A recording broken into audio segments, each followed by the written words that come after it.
Oh, welcome back to our hometown show as we are showcasing the area of Lake Norman today. You can be able to see behind me, it's not really coming down in terms of the rain very heavy.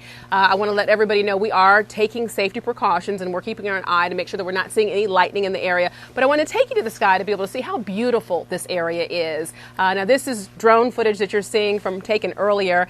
And looking at the sky here, the lake was created between 1959 and 1964, and it took decades of planning for what is now Duke Energy to be able to buy the land and then create the lake. And as of right now, Lake Norman covers about 32,000 acres, has 520 miles of shoreline, and then spans over 4 counties.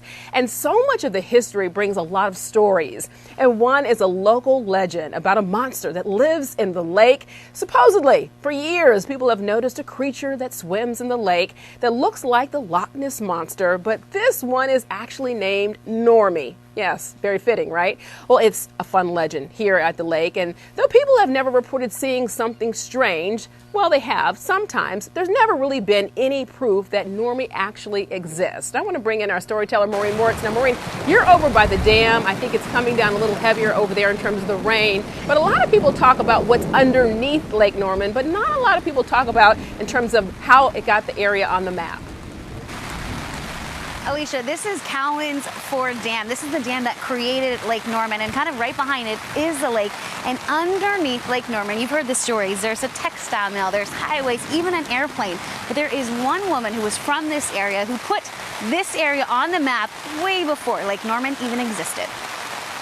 We are the keeper of lost things. It may not seem like it, but inside the archives room at the Mooresville Public Library, there's life to be found. What archives do is we keep people alive. We keep the memories of people alive. In this case, those memories have been cut, pasted, and now are cared for by Andy Poor. It's fun because you're piecing together the story. This story started with a phone call.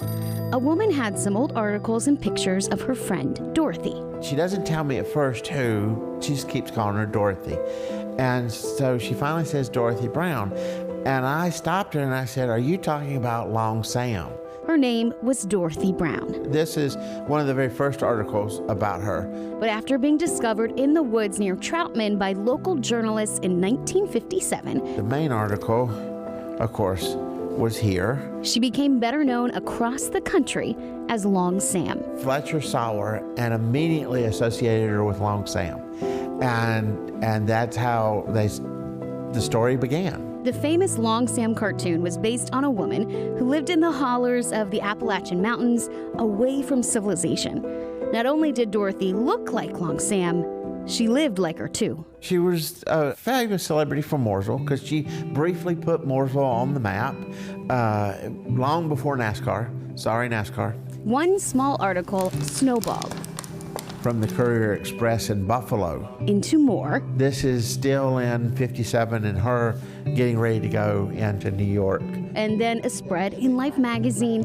Is her Life magazine. And an appearance. How lovely in shoes, Long Sam. On the Ed Sullivan Show. Because his show, of course, launched hundreds of careers. She was about 17 at the time. Rural beauty catches New York's eye. And though fame was at her fingertips, she wanted one thing, a college education. But she's still telling us her story, so that's a good thing. Dorothy passed away in 2023. Her life quieted down after several years, but she'll forever be known as Long Sam.